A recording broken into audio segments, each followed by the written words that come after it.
Hola, ¿qué tal? ¿Cómo estás, Guillermo Rodríguez? Espero que te encuentres bien. Bueno, todavía no terminamos esta unidad, pero sí, en esta ocasión vamos a hablar de la política exterior. ¿Ok? Bueno, voy a hacer un breve repaso. En la primera unidad, ¿qué fue lo que vimos? La llegada de los Borbones, las reformas borbónicas, la Guerra de los 7 años, la toma de La Habana, la independencia de las 13 colonias, la Revolución Francesa, la Revolución Haitiana, la expulsión de los jesuitas, la llegada de Napoleón, la crisis del Pacto Social y el proceso de independencia de México entre 1808 y 1821. En esta unidad ya hemos visto lo que fue el primer imperio de Agustín Iturbide, su caída, el triunvirato, el gobierno de Guadalupe Victoria, los meses que gobernó Vicente Guerrero, el arribo de Antonio López de Santa Anna, la proclama de la República Centralista. Ok, bueno, dejar algo en claro. México todavía no era una república centralista cuando se consuma la independencia o la pérdida de Texas. La pérdida de Texas es antes de que México, repito, se vuelva en una república centralista. ¿Ok? Pero bueno, ya le va a tocar a Anastasio Bustamante. Pero en fin, vayamos a lo que nos interesa. En esta ocasión vamos a hablar de la política exterior de México entre 1821 y 1836. ¿Ok? Bueno. Ya nosotros en la primera unidad dejamos entrever el primer gran reto que tuvo que enfrentar México entre 1821 y hasta 1867, que fue su independencia y el respeto por su soberanía, y que obviamente no vamos a tener problemas, y ya vimos lo que fue la pérdida de Centroamérica y la pérdida de Texas. El caso de Centroamérica es después de la caída de Iturbide, y en el caso de Texas fue una situación un poco trágica. Pero en fin, empecemos pues. Tras consumar la independencia y se establece el imperio, en 1822, durante el imperio de Agustín de Iturbide, se crea la Comisión de Relaciones Exteriores, la cual plantea 4 tipos de relaciones. La primera, de naturaleza, que son las fronteras naturales o las fronteras que tiene el país, de dependencia con antiguos territorios que formaron parte de la Nueva España, como Filipinas y Cuba. En el caso de naturaleza era con Gran Bretaña, con Estados Unidos, Gran Bretaña sí, Honduras británicas, hoy Belice. ¿Ok? Bueno. Había también un tercer tipo de relaciones que tenían que ver con el ámbito espiritual, las de necesidad, así se les llama relaciones de necesidad, que estaban vinculadas con la Santa Sede. El Vaticano no existía, pero era la Santa Sede. Y finalmente la cuarta, también quizá la más importante, aunque la última pues sí la más importante, eran relaciones vinculadas con la política. Tenían que ver con la búsqueda del reconocimiento con las grandes naciones, Gran Bretaña, Francia o Estados Unidos, porque era una nación joven pero había tenido su independencia, y también buscar un acuerdo de unidad con el resto de las colonias que en algún momento formaron parte del Imperio Español. Ahora bien, debido al rechazo de los tratados de Córdoba, pues inminentemente las cosas no iban bien para el territorio, sobre todo durante el gobierno de Guadalupe Victoria. Hay que mencionar algo, en 1823, además de perder Centroamérica, es cuando se proclama la doctrina Monroe en un estado, en un discurso, digamos, en un informe que da James Monroe, ¿no?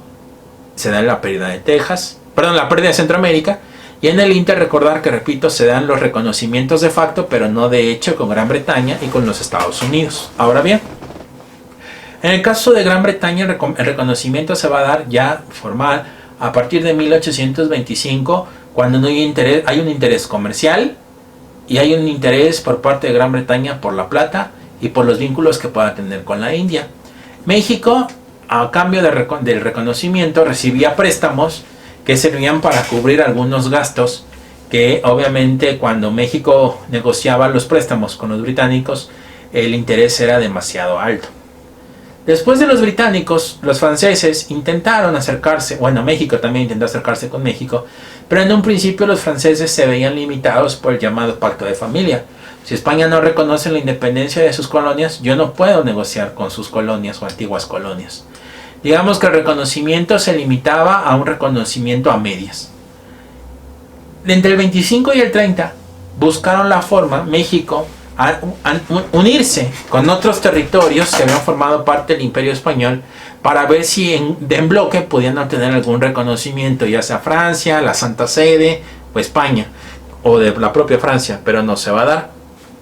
Ahora bien, hasta 1831, después del retiro de Poinsett y el arribo de Anthony Butler, es cuando ya se formalizan las relaciones entre México y Estados Unidos con un tratado de amistad y de comercio, y que sin duda alguna un punto medular, y que ya lo he mencionado, que si quizá fue lo que dio largas al asunto, tenía que ver con los esclavos fugitivos, los esclavizados fugitivos que abandonaban sus plantaciones o a sus propietarios y se adentraban a territorio mexicano.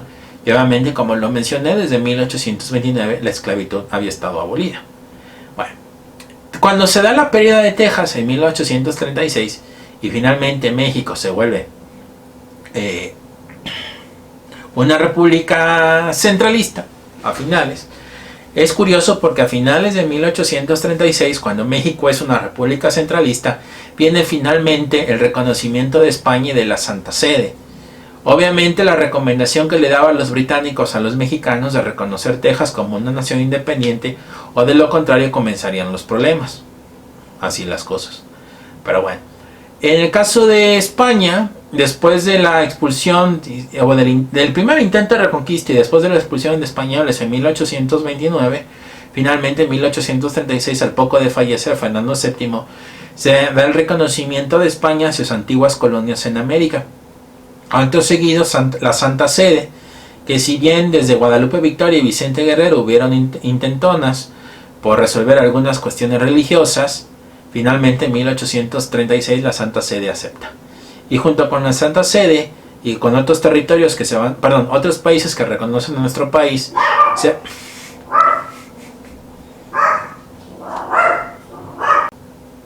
una disculpa, pero estaba ladrando Evita. Ya en algún momento subiré y se las voy a presentar.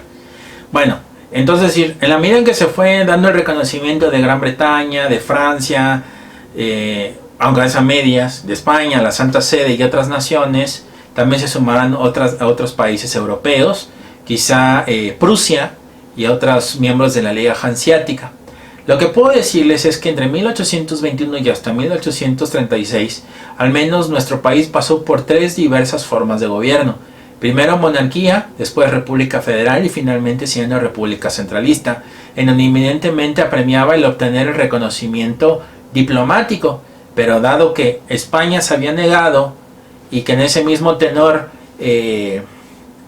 algunas naciones como Francia se limitaban, pues obviamente entorpecían al país.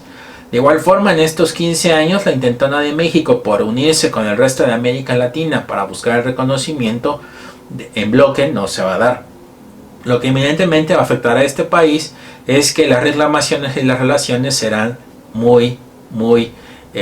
las reclamaciones son una constante y las relaciones van a ser muy inestables. Repito, estos reclamos y estas percepciones van a ser un gran problema. Pero bueno, en esta ocasión igual te dejo unos materiales que te van a permitir reafirmar lo que hemos visto en esta sesión, así como también seguir en la tónica de analizar las relaciones entre México, Estados Unidos, así como de México y de España. Pero bueno, aquí la dejamos y nos vemos en la próxima sesión. Nos vemos, hasta luego.